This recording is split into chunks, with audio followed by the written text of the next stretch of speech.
여러분 안녕하십니까? 4월 16일 화요일 뉴스투데이 강원입니다. 내년 4월 15일 제21대 국회의원 선거가 이제 1년 앞으로 다가왔습니다. 저희가 기획보도를 마련했는데요. 먼저 이전과 달리 진보와 보수 간의 대격돌이 예상되는 21대 총선의 강원도 표심을 전망했습니다. 강화길 기자가 보도합니다. 8개 의석이 걸려있는 강원도는 여야의 새로운 승부처로 주목받고 있습니다. 최근 4년 3번의 선거에서 진보와 보수의 성패가 크게 갈렸기 때문입니다. 4년 전 20대 총선에서 새누리당이 6석, 민주당 1석, 무소속이 1석을 가져가며 보수가 승리했습니다. 그러나 지난 19대 대선에서는 당시 야당이던 문재인 후보가 34%를 얻어 강원도에서 대선 사상 처음으로 진보 진영이 승리를 거뒀습니다. 지난해 7회 지방선거에서도 대선의 여세를 몰아 강원도지사와 교육감은 물론 18명의 시장 군수 중 11명을 진보 진영이 가져갔습니다. 하지만 북핵 문제가 제자리 걸음을 하자 최근 대통령과 여당의 지지도가 하락하면서 진보의 우위를 단언하기 힘들어졌습니다. 더불어민주당은 진보 기세가 꺾이지 않았다며 여세를 몰아 총선 승리를 다짐하고 있습니다. 수십 년간 보수가 지배했던 강원도 국회의원 선거를 내년에는 완전히 바꾸겠다고 벼르고 있습니다. 과반 이상을 차지하는 것이 목표입니다. 평화가 무너지면 강원도의 미래와 희망도 무너집니다. 그래서 문재인 대통령께서 남북관계와 북미관계를 잘 이끌어서 평화가 곧 강원도의 변형이 될 수 있게끔 잘 뒷받침하는 게 최우선일 거고요. 이에 반해 자유한국당은 보수의 텃밭을 수성하는 데 매진하고 있습니다. 대선과 지방선거에서는 패했지만 총선은 판이 다른 만큼 현역과 능력 있는 후보를 전면에 내세워 다시 한번 승리하겠다고 밝혔습니다. 정부의 잘못된 정책들이 부각이 되고 그리고 우리 강원도당이 정책 정당으로서 대한정당으로서 그리고 또 봉사정당으로서 자리매김한다면 내년 총선에서 저희가 아쉽지 않은 결과를 얻어내지 않을까 그런 생각을 하고 있습니다. 두 거대 정당의 틈바구니에서 바른미래당과 민주평화당, 정의당 등 소수 정당의 입지는 여전히 약합니다. 보수 쪽으로 기울어져 있던 전통의 표심이 최근 진보 쪽으로 움직이면서 1년 앞으로 다가온 국회의원 선거의 강원도 표심은 더더욱 예측이 힘들어지고 있습니다. MBC 뉴스 강화길입니다. 동해안 산불로 피해를 입은 산림과 주택 등에 대한 조사가 막바지에 이르고 있습니다. 이 산불 원인을 규명할 국립과학수사연구원의 감정 결과도 이번 주에 나올 것으로 보이는데요. 배연환 기자가 보도합니다. 산림청 직원들이 화마가 휩쓸고 간 산림 피해 지역을 다니며 나무 상태를 확인합니다. 위성과 드론 촬영 등으로 산림 피해 지역을 우선 확인하고 2차 현장 조사를 벌이는 겁니다. 산림 피해 조사는 지난 10일부터 시작돼 막바지에 이르고 있습니다. 산불 피해 산림에 대한 현장 조사가 대부분 마무리되면서 산림당국은 구체적인 복구 계획을 준비하고 있습니다. 산림청은 우선 올해 54억 원을 들여 산불 피해 지역의 2차 피해를 막기 위해 200헥타르 면적에 큰 나무를 심을 계획입니다. 또 장마철 이전에 57억 원의 예산을 추가로 투입해 사방 사업을 벌이고 피해 지역에 적합한 나무를 조립할 계획입니다. 피해 면적을 확정을 하고요. 그다음에 바로 정밀 조사를 이제 전문가라든지 그다음에 산림 전문가, 지역 주민들이 참여하는 정밀 조사를 실시해가지고 현장에서 필요로 하는 수정이 선택되도록 그렇게 산림 복구 계획을 수립할 계획입니다. 산불 피해 접수도 거의 마무리되고 있습니다. 동해시에서는 주택과 농기계 등 124건이 접수됐고 속초와 고성, 강릉 지역 피해 접수도 최종 집계 단계입니다. 조사한 거를 갖고 중앙재난안전대책본부에 이제 제출을 합니다. 제출을 하면 4월 말에서 5월 초 심의 확정을 합니다. 이 결과에 대해서 5월 초 이후에 피해에 대한 확정 결과 이후 보상 계획이 확정이 될 것 같습니다. 이번 주에 고성과 강릉 산불에 대한 국립과학수사연구원의 감정 결과가 나올 것으로 예상돼 산불 원인 규명을 위한 관계 기관의 조사도 속도를 낼 것으로 보입니다. MBC 뉴스 배연환입니다. 동해안 산불 피해를 입은 주민들을 돕기 위해 전국 각지에서 답지 않은 구호품들이 많습니다. 그런데 이재민들에게 줄 수도 없고 그렇다고 버리기에도 아까운 중고 물품이 적지 않아서 해당 지자체가 고민에 빠졌다고 합니다. 김형호 기자가 보도합니다. 택배 차량이 전국 각지에서 온 구호품들을 내려놓습니다. 대부분 개인들이 보낸 것들인데 옷이나 주방용품 등 당장 생활에 필요한 것들입니다. 새 것도 있지만 상태가 좋지 않은 중고 물품도 보입니다. 보내진 구호품 중에는 헌 운동화나 많이 입은 것으로 보이는 옷 등 피해 주민들이 당장 사용하기에 적당하지 않은 것들이 적지 않습니다. 찢어진 것과 먹다 남은 이유식까지 중고 물품의 종류도 다양합니다. 중고 물품을 선별하는 자원봉사자들의 마음도 편치 않습니다. 구호 물품인데 이왕이면 좀 다들 사용할 수 있는 걸 와야 되는데 좀 아까 좀 구별하다 보니까 많이 손상된 게 있어서 보기에 좀 안 좋더라고요. 중고 물품을 깨끗이 손질해 정성스러운 편지와 함께 보낸 것들도 많아 무조건 사양하기도 어렵습니다. 이런 구호품들이 너무 많다 보니 보관과 처리가 어려운 게 현실입니다. 헌옷들이 제일 많은데요. 일단 보내주신 분들의 따뜻한 마음이 있기 때문에 저희들은 이제 분류를 해서 보관은 하고 있습니다. 이 부분도 중앙부처하고 협의를 해서 더 소외받는 계층들한테 갈 수가 있도록. 현재까지 동해안 산불 피해 4개 시군에 접수된 구호품만 26만 점. 따뜻한 도움의 손길이 이어지고 있지만 쓰지 못하는 구호품도 많아 걱정거리가 되고 있습니다. MBC 뉴스 김영호입니다. 강원도는 동해안 산불 피해 기업과 소상공인들을 위한 특별 지원 대책을 추진합니다. 중소기업에는 기업당 8억 원의 한도 1.5%의 고정금리로 최대 5년간 지원하고 소상공인에는 2억 원 한도 2%의 고정금리로 최대 7년간 지원합니다. 기존의 도 정책자금을 사용하고 있는 피해 기업에는 자금 상환을 1년간 유예해주고 2차 보전도 추가로 지원할 계획입니다. 올해 강원도에서 발생한 산불은 지난해 같은 기간에 비해 건수나 피해 면적 모두 크게 늘어났습니다. 산림청에 따르면 올해 도내 산불 발생 건수는 모두 38건으로 지난해 같은 기간에 21건에 비해 81%가 늘었으며 피해 면적은 1,789헥타르로 3배가량 늘었습니다.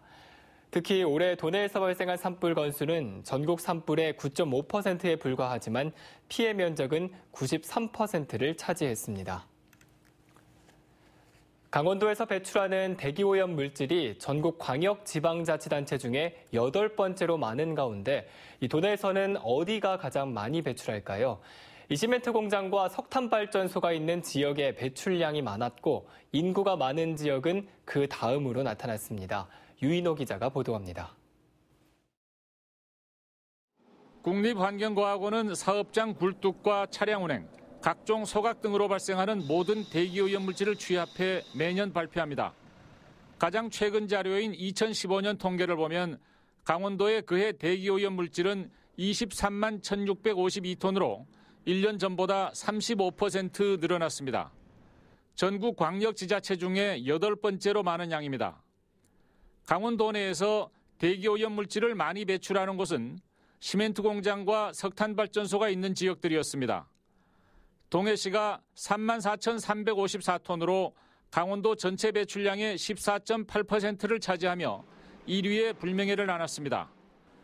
강릉시와 삼척시가 뒤를 이었고 원주시는 인구가 가장 많지만 5번째 순서였습니다. 도내에서 배출하는 오염물질 가운데 가장 많은 건 7만 8천 톤의 질소산화물이었습니다. 질소산화물이 공기 중에 결합해서 초미세먼지가 되는 거거든요. 그래서 굉장히 좋지 않은 거죠. 암을 일으키기도 하거든요. 우리 초미세먼지가 발암물질이잖아요. 2014년 대비 물질별 증가율은 분진이 가장 높았습니다. 총 부유 분진의 증가율은 300%에 달했습니다. 미세먼지가 108%, 일산화탄소가 86%, 초미세먼지는 64% 늘어났습니다. MBC 뉴스 유인호입니다. 원주 지역의 관광 명소인 반공역 주변 철도 부지를 이 폐기물 적차장으로 사용해 논란이 일고 있습니다. 경관을 해칠 뿐 아니라 환경 오염까지 우려되고 있지만 철도시설공단은 임대 계약까지 연장하며 방관하고 있습니다. 보도에 조성식 기자입니다. 치악산 자락에 위치한 원주 방곡역입니다. 중앙선 기차역의 기능뿐 아니라 2005년에 등록문화재로 지정됐고 이국적 분위기를 자아내며 관광 명소로도 인기가 높습니다. 그런데 역 주변 철로를 따라 다량의 폐기물들이 어지럽게 널려 있습니다. 소파와 냉장고부터 위험물질인 기름통과 가스통까지 종류도 다양합니다. 인근 혁신도시 공사 현장에서 가져온 것으로 보이는 건축 자재들도 눈에 띕니다. 기름이 흐르고 있으면 첫째는 토양 오염이 되겠죠. 또한 비가 오다 보면 그 침출수가 흘러내려가면 수질 오염이 될 것이고요. 가스통 같은 경우에는 온도가 38도 이상이 됐을 때 폭발 위험성이 많다. 이곳 일대 4,000제곱미터의 땅은 철도 부지입니다. 철도시설공단이 물건을 쌓아두는 용도로 개인에게 임대를 줬습니다. 폐기물에 가까운 고물과 건축 자재들이 밖에 나뒹굴며 쓰레기장을 방불케 합니다. 하지만 철도시설공단은 5년 임대 기간이 끝난 올 초 다시 임대 계약을 1년 연장해줬습니다. 텐트를 안 쳐놓고 이제 하니까 텐트를 쳐서 객실에서 안을 좀 지워여다가 그래서 신경 많이 쓰고 있습니다. 중앙선 폐선 이후에도 원주시가 관광지로 개발하려는 방곡역. 철도시설공단이 임대 수익에 눈이 멀어 환경은 물론 관광명소를 훼손하고 있다는 비난이 커지고 있습니다. MBC 뉴스 조성식입니다. 고질적인 불법 주정차 차량에 정부와 각 시군이 칼을 빼들었습니다. 안전을 위협하는 주정차는 어플로 곧바로 신고를 받아 과태료를 부과하는 건데 단 1분만 세워도 단속 대상이 된다고 합니다. 김상훈 기자가 취재했습니다. 29명의 목숨을 앗아간 지난 2017년 충북 제천 스포츠센터 화재. 당시 소방당국은 화재 현장 인근 불법 주정차 차량으로 진화에 어려움을 겪었습니다. 이 때문에 불법 주정차에 대한 강력한 제재 필요성이 제기됐고 정부도 고질적인 안전무시 관행을 없애겠다며 절대 주정차 금지 구간 4곳을 발표했습니다. 금지 구간은 소화전 등 소방시설 5m 이내와 버스 정류장 10m 이내, 횡단보도 위나 정지선, 교차로 모퉁이 5m 이내입니다. 앞으로 해당 구간에서는 24시간 주정차가 금지됩니다. 핵심은 주민신고제인데요. 안전신문고 어플만 있으면 누구나 간단하게 위법 차량을 신고할 수 있습니다. 불법 주정차 차량을 발견하면 같은 자리에서 1분 간격으로 사진 2장을 찍어 신고하면 됩니다.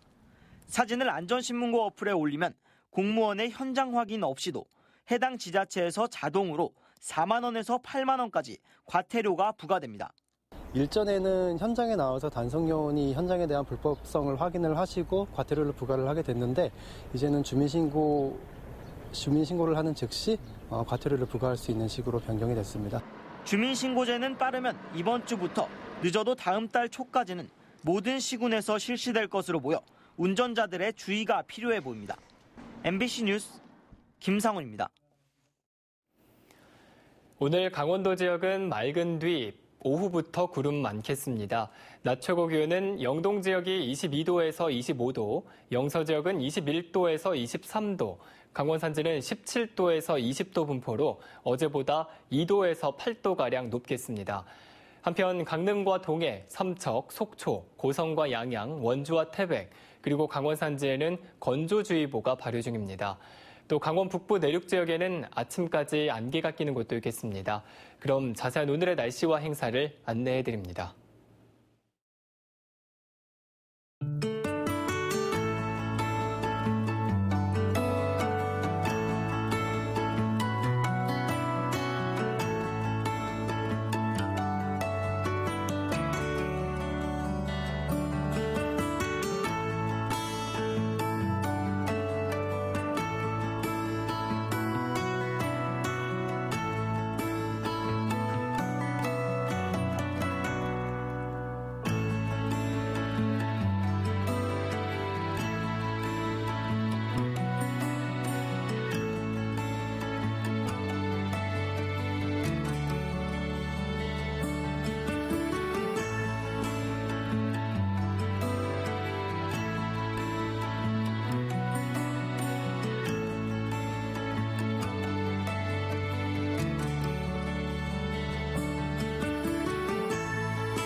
강원도교육청이 세월호 참사 5주기를 맞아 오는 30일까지 추모 기간으로 정하고 추념 행사를 갖습니다.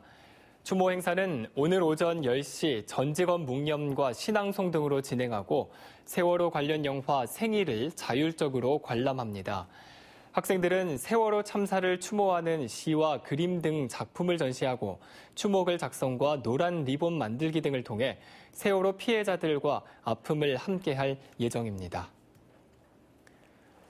외국인이 보유한 도내 토지 면적이 1년 새 2.8% 증가한 것으로 나타났습니다. 국토교통부에 따르면 2018년 말 기준 도내 외국인 보유 토지 면적은 총 2,106만 9천 제곱미터로 지난 2017년보다 2.8%인 57만 7천 제곱미터가 늘어난 것으로 집계됐습니다. 이 같은 증가율은 전국 17개 시도 가운데 5번째로 큰 것으로 분석됐습니다.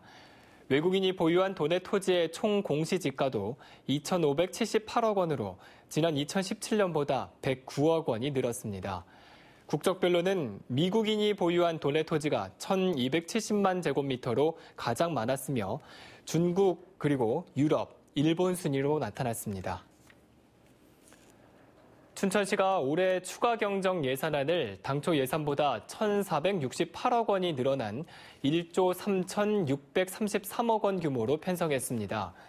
춘천시는 추경 예산안을 정부의 재정 확장 기조에 맞춰 지역 경제 활성화와 기여할 수 있는 생활 밀착형 SOC 사업과 일자리 창출 사업 중심으로 편성했다고 밝혔습니다.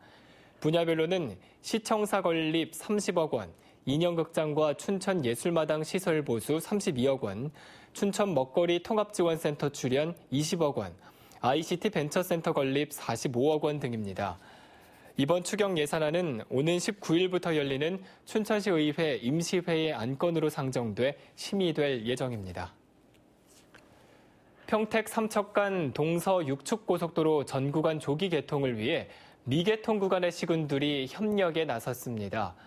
삼척과 태백시, 정선과 영월, 충북 단양과 제천시는 동서 육축고속도로 완전 개통을 위해 실무위원회를 개최하고 미착공 구간 123.2km에 대한 조기 개통을 촉구했습니다. 또 제천 영월 구간 30.8km가 지난 1일 기획재정부의 예비타당성 대상 사업에 확정됨에 따라 조기 착공될 수 있도록 긴밀하게 협조하기로 했습니다. 가칭 DMZ 평화둘레길 고성 구간이 오는 27일부터 일주일에 6일 동안 개방됩니다. 행정안전부와 문화체육관광부는 오늘 18일까지 DMZ 통합정보 시스템과 걷기 여행 누리집에서 방문 신청을 접수해 추첨을 통해 참가자를 확정할 계획입니다. 금강산과 감호, 해금강 등을 가까이서 볼 수 있는 가칭 DMZ 평화둘레길의 고성 구간은 도보와 차량으로 이동하는 2개 코스로 운영될 예정입니다. 화요일부터 일요일까지 하루 2회씩 개방하는 고성 구간의 1회당 방문 인원은 도보 코스 20명, 차량 이동 코스 80명으로 제한됩니다. 다양한 사람들을 자주 접하고 소통하는 택시기사들을 활용한 생명지킴이 사업이 추진되고 있습니다. 횡성군 정신건강센터는 누구나 손쉽게 이용할 수 있는 택시에서 자살 고위험군을 조기에 발견하고 적절한 개입으로 서비스를 제공받을 수 있도록 택시기사에게 생명지킴이 교육을 진행합니다. 현재 횡성 지역 택시 운수 3곳 30명의 택시기사가 생명지킴이로 활동하고 있으며 수도권에서 처음으로 시행돼 자살 예방 효과를 본 것으로 나타났습니다. 평창 지역의 저소득 가구를 대상으로 에너지 효율 개선 사업이 추진되고 있습니다. 평창군과 한국에너지공단은 에너지 복지 향상을 위한 업무 협약을 체결하고 저소득층 가구의 단열, 창호, 보일러 교체 등을 지원할 예정입니다. 이상으로 뉴스투데이 강원을 마칩니다. 시청해주신 여러분 고맙습니다.